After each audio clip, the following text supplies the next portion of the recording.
В эфире новости, в студии Кристина Якупова. Здравствуйте. Главные темы этого выпуска. Жители 13 арктических районов Якутии смогут купить субсидированные авиабилеты со следующего года. В Намском районе Якутии 10 человек отравились выхлопными газами. Как вести себя при встрече с безнадзорными животными, об этом и не только, рассказали ученикам Махсагаловской школы.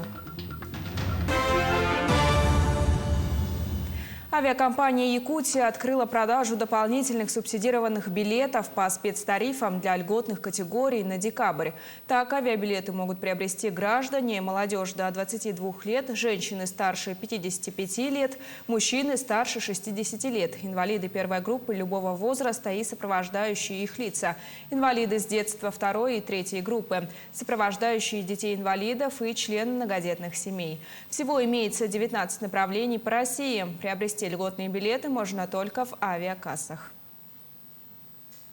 Все жители арктических районов республики со следующего года смогут воспользоваться субсидированными билетами до своих населенных пунктов. Перелеты стали доступны благодаря увеличению финансирования мероприятий по повышению транспортной доступности в бюджете региона на 2022 год. Билеты будут продаваться непосредственно для граждан, имеющих фактическое место регистрации на территории арктических районов.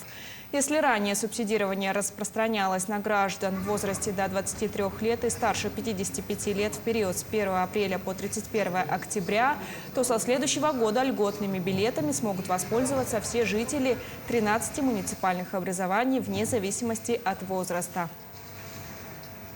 Нынешние достижения и перспективы на ближайшие несколько лет обсуждают участники международного форума «Арктика. Настоящее и будущее».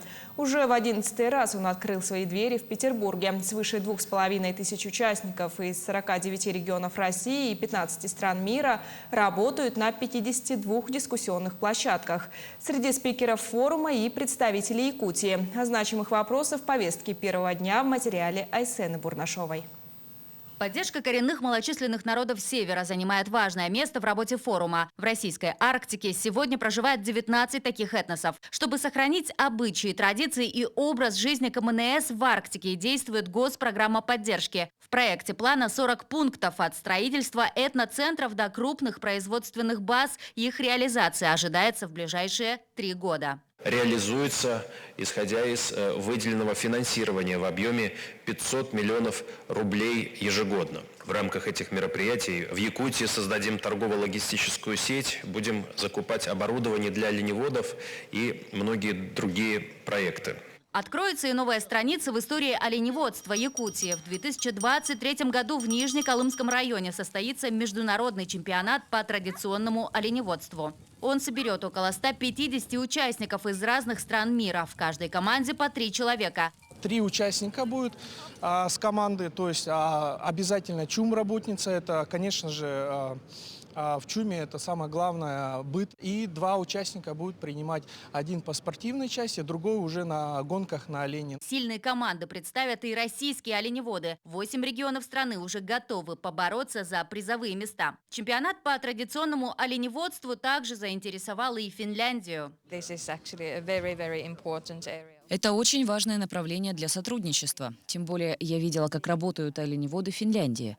Я передам информацию об этом вызове и надеюсь, что Финляндия также рассмотрит возможность участия в чемпионате. На форуме «Арктика. Настоящее и будущее» также обсудили строительство научных станций и модернизацию полярных аэропортов. 10 из них будут обновлены в течение 5 лет. Говорили и о Северном морском пути. Уже к 2024 году по нему смогут перевозить 80 миллионов тонн грузов. Среди главных тем и развитие науки в регионе. Отрадно видеть на стендах этого форума практические разработки, в том числе университетских команд, технологии и механизмы, которые нужны для исследования и развития Арктики. Также начата работа по созданию НОЦ «Север» на базе СВФУ имени Амосова. Форум продлится еще 2 дня. Итогом работы станет резолюция, куда войдут все инициативы и предложения участников. Документ повлияет на процесс принятия новых проектов и подготовит Арктику и ее жителей к будущим переменам. Айсена Бурнашова, Джур Березкин, Санкт-Петербург. Открыто движение по ледовому автозимнику через реку Алдан, Хандыга, Мегина-Алдан с сегодняшнего дня. Разрешенная грузоподъемность 4 тонны. Также на сегодняшний день открыто движение по всем ледовым переправам через реку Вилюй. Для безопасности и предотвращения опасных ситуаций рекомендовано соблюдать разрешенную грузоподъемность при проезде через ледовые переправы. 10 жителей села Булус или Тубяцы Намского района отравились выхлопными газами. Среди пострадавших имеются дети. Угрозы для жизни людей нет, однако некоторых пострадавших направили на лечение в Национальный центр медицины города Якутска. С подробностями Марферина Алексеева. Среди пострадавших 6 детей и 4 взрослых. Всем им медики поставили диагноз отравления угарным газом. Состояние 4 детей и 1 взрослого средней тяжести. У остальных удовлетворительное, 1 лечится амбулаторно. В настоящий момент 2 детей переведены в педиатрический центр Национального центра медицины. Их сопровождает 1 взрослый. Состояние большинства пострадавших средней тяжести, некоторых относительно удовлетворительно. Оставшиеся дети в Намской ЦРБ поставлены на мониторинг педиатрического центра Национального центра медицины. Ведется лечение. Все пострадавшие – члены одной семьи. Возраст детей от 2 до 6 лет. Отравление угарным газом произошло из-за подключения бензогенератора. Накануне поздно вечером сразу в нескольких селах Намского района случилось аварийное отключение электроэнергии. Уже глубокой ночью одна из женщин буквально чудом обнаружила утечку газа и этим спасла родных. В этой связи хозяин одного из частных домов села Булус для поддержания тепла внутри дома, работоспособности газового котла и циркуляции отопления запустил электростанцию и генератор, работающий на бензине и установленный в гараже, совмещенном с домом. На место происшествия выехали сотрудники Следственного комитета, которые проводят осмотр места происшествия, опросы очевидцев и пострадавших и иные первоначальные проверочные мероприятия, направленные на установление причин и обстоятельств произошедшего. В ходе проверки прокуратура даст оценку причинам и условиям, способствовавшим данному происшествию, обеспечению законодательства об электроэнергетике и другим вопросам. По результатам проверки будут приняты необходимые меры прокурорского реагирования. На контроле прокуратуры также находится проведение процессуальной проверки по данному факту. На сегодняшний день, по заключениям медиков, угрозы для жизни людей, к счастью, нет. Позднее, по результатам всех необходимых проверок, будет принято решение в соответствии с действующим уголовно-процессуальным законодательством. Марферина Алексеева, Семен Семенов, Иннокентий Кривошапкин, Намцы, Якутск. Замерзшую птицу обнаружил житель села Малыкай Нюрбинского района на реке Марха. Он принес ее в местную школу, где ее обогрели и накормили. Специалистами вид птицы определен как бургомистр, один из видов чаек. После клинического осмотра ветеринарами обморожения у птицы не обнаружено. Бургомистр чувствует себя бодро. Уже сегодня чайку передали в Нюрбинский комитет экологического надзора. Проведен клинический осмотр птицы. Но по результатам осмотра состояние нормальное, никаких обморожений нету. На транспортировку дано разрешение. Получено разрешение от Минэкологии Республики Саха-Якутия о передержке до дальнейшей отправки в Ортодойду заповедник. В Хангаласском Улусе для школьников проводят классные часы, где рассказывают об ответственном обращении с домашними животными, а также о том, как вести себя при встрече с агрессивно настроенными бездомными собаками. Подробности в сюжете Виолетты Засимовой. Классные часы для школьников проводит старший государственный ветеринарный инспектор района Дмитрий Петров.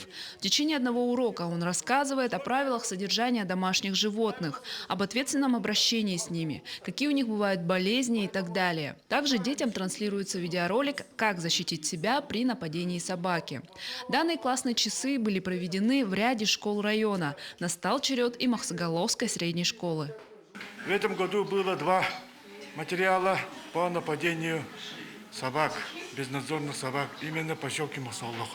Поэтому я хочу здесь продемонстрировать свои классные часы. Учащихся 8 класса Махсагаловской школы наиболее заинтересовал видеоролик о поведении при нападении агрессивного животного. Ребята почерпнули новые знания о том, как нужно себя вести в такой ситуации. Для меня стало новостью, что надо первым делом закрывать шею и лицо при нападении собак и стараться бить затылок и по носу. По словам ветинспектора Дмитрия Петрова, с начала года в Хангаласском Улусе зарегистрировано 11 случаев, когда людей кусали безнадзорные животные. В 9 случаях жертвами становились именно несовершеннолетние. Большинство нападений произошли в городе Покровске и в поселке Махсагалохе. Да, очень много собак. И с этим борются, но это делается очень плохо, так как они нападают, и с этим ничего нельзя поделать на данный момент. На мой взгляд, надо их в питомник, потому что особого ухода за собаками, бродячими собаками нету. И я считаю, что им будет лучше в питомнике, а оттуда уже, может быть, их возьмут люди по домам. В Хангаласском Улусе нет оборудованного питомника. Есть 2 пункта передержки безнадзорных животных, в которых созданы минимальные условия содержания кошек и собак. Но, как оказалось, возможно, в 2022 году начнется строительство, точнее реконструкция заброшенной свинофермы в поселке Махсагалох под приют для бродячих животных. Уже составлена смета в размере 5 миллионов рублей. На приют район готов выделить 2 миллиона, администрация поселка Махсагалох – 800 тысяч рублей. Оставшиеся 2 миллиона 200 тысяч рублей предложили софинансировать Департаменту ветеринарии республики. Недавно им был направлен запрос. Если он будет одобрен, то предстоящий год точно станет знаковым, как год, когда собачий вопрос в районе начал, наконец, решаться. Виолетта Засимова, Федор Тарасов, Хангаласский Улус. Ветеранов и активистов профсоюзного движения наградили памятными медалями Федерации профсоюзов республики.